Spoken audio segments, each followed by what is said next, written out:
सिंगला जी, social media पर एक audio viral हो रही है, जिस ऑडियो में जो है दावा किया जा रहा है कि एक जो आवाज़ है, एक व्यक्ति जो है कृष्णपाल गुर्जर है और एक व्यक्ति कोई राजेंद्र नाम का है। तो ऐसे में कहीं न कहीं बनिया समाज को लेकर वो टिप्पणी कर रहे हैं और कहीं न कहीं लोकसभा चुनाव बनिया नहीं लड़ सकते, तराजू पर ही रहेंगे। कुछ इस तरीके की बातें हो रही हैं, क्या कहोगे?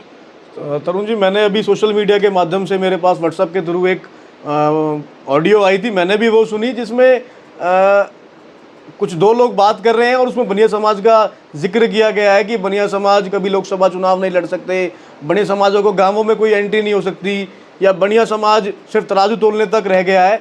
इसमें अगर जो मुझे आवाज़ लगी वो कहीं ना कहीं हमारे जो भावी उम्मीदवार हैं भाजपा से कृष्णपाल जी, उनकी लगी। अगर तरुण जी उनकी वो आवाज़ पाती है तो ये बहुत ही शर्मनाक बात है, अशोभनीय बात है। और एक समाज को लेकर, जो समाज अग्रणी समाज है, जो समाज हर चीज़ में आगे बढ़कर काम करने का काम करता है, उस समाज की बात करें, उस समाज के लिए ऐसे अशोभित शब्दों का इस्तेमाल करना कहीं भी ठीक नहीं है। और ये उनके चुनाव में कहीं ना कहीं बहुत बड़ा एक फैक्टर बनकर आएगा और उन्हें पता भी लगेगी कि इस तरीके के शब्द का इस्तेमाल करना किसी समाज के प्रति उसका क्या उसके क्या वो रीज़न हो सकते हैं।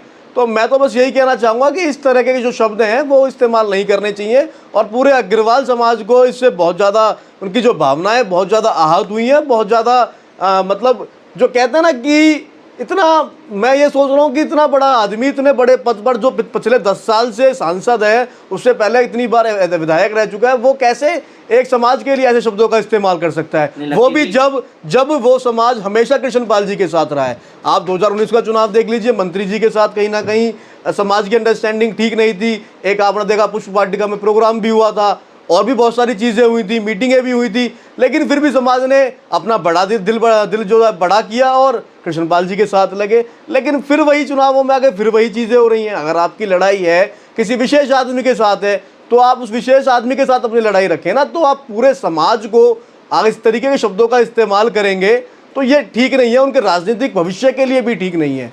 नहीं, अगर हम बात करें लोकसभा चुनाव के बनियों के लड़ने की, तो ऐसे में जो लाइन इसमें प्रयोग की गई है, क्या अब से पहले किसी अग्रवाल समाज के व्यक्ति ने लोकसभा चुनाव नहीं जीता है? तरुण जी, मैं बताना चाहता हूं कि कांग्रेस कैंडिडेट जो हमारे नवीन जिंदल जी हैं वो काफ़ी बार चुनाव जीत चुके हैं, इससे पहले काफ़ी चुनाव जीत चुके हैं। जो और हमारे उम्मीदवार हैं वो बहुत चुनाव जीत चुके हैं अग्रवाल समाज के। बनारसी दास गुप्ता जी 3 बार मुख्यमंत्री रहे हैं हरियाणा के। आप किसी भी और स्टेटों के अंदर चले जाइए, बिना समाज के कुछ भी नहीं है। आप अग्रवाल समाज से क्या कहना चाहेंगे? मैं तो अग्रवाल समाज से यही कहना चाहता हूं कि अगर इस ऑडियो में सत्यता पाई जाती है तो वो इस कैंडिडेट का पुरजोर विरोध करें और ये दिखा दें कि जो उन्होंने कहा कि तराजू तोलने का काम है, हम प्रॉपरली तोल कर इनको वोट देने का काम करें और इन्हें बताने का काम करें कि हमारे समाज में क्या ताकत है और हम क्या कर सकते हैं। और एक मेरी प्रार्थना जिला प्रशासन फरीदाबाद से है, आचार संहिता लग चुकी है, अगर ऐसी ऑडियो वीडियो या ऐसे कोई भी क्लिप आती है तो उसकी जांच करें और इसका जांच करके जो रिपोर्ट है उसे पब्लिक करें। मैं चाहूँगा अपना परिचय हमारे दर्शकों को दें। मैं संजय गुप्ता एडवोकेट और यहाँ जिला बार एसोसिएशन का मेंबर हूँ। 20 साल से यहाँ प्रैक्टिस कर रहा हूँ जी। मैंने भी ये ऑडियो व्हाट्सएप के माध्यम से सुनी है और बड़ी अशोभनीय भाषा, अशोभनीय तरीके से हमारे अग्रवाल समाज को अपमानित किया गया है। बहुत ही निंदनीय है। इस तरह के ऊंचे स्तर के इंसान की सोच इतनी नीची हो सकती है, ये हमने आज पहली बार देखा है और हम इसका पुरजोर तरीके से विरोध कर रहे हैं। हम चाहते हैं कि इस ऑडियो की निष्पक्ष रूप से जांच होनी चाहिए। अगर यह ऑडियो सच है तो इसमें मुकदमा दर्ज होना चाहिए और हम इसकी शिकायत जो है चुनाव आयुक्त से भी करेंगे कि इस तरह से हमारे समाज को अपमानित किया जा रहा है। और हम अपने समाज से ये भी कहेंगे कि आने वाले समय में जब भी वोट डालने जाएं, इस ऑडियो को सुन के ज़रूर जाएं और अपना फैसला लें वोट डालते टाइम। वकील साहब, क्या कहोगे? अभी आपने एक ऑडियो सुनी, जहाँ क्या है उस ऑडियो में, क्या समझ में आ रहा है आपको?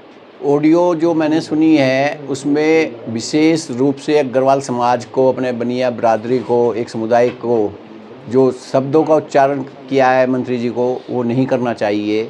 क्योंकि इस पद पे पहुंचने के बाद मंत्री जी जनप्रतिनिधि हैं, सभी के चुने हुए हैं, तो इस तरह की बातें करना शोभनीय नहीं है उनके लिए। क्या कहना चाहोगे समाज को? समाज को तो यही है कि जी यदि ये ऑडियो अपने जैसे अभी हमारे गुप्ता जी ने बताया कि जी इसकी जांच होनी चाहिए, यदि सही है तो मेरा तो यह है कि जी ऐसे कैंडिडेट को, उम्मीदवार को अपने अग्रवाल समाज को वोट नहीं देनी चाहिए और ना ही उस कैंडिडेट को अपने उनके पास अग्रवाल समाज के पास जाना चाहिए वोट मांगने के लिए। उन्हें भी नहीं जाना चाहिए जब इतनी उनमें अहंकार है। तो मेरा तो यही समाज से अनुरोध है।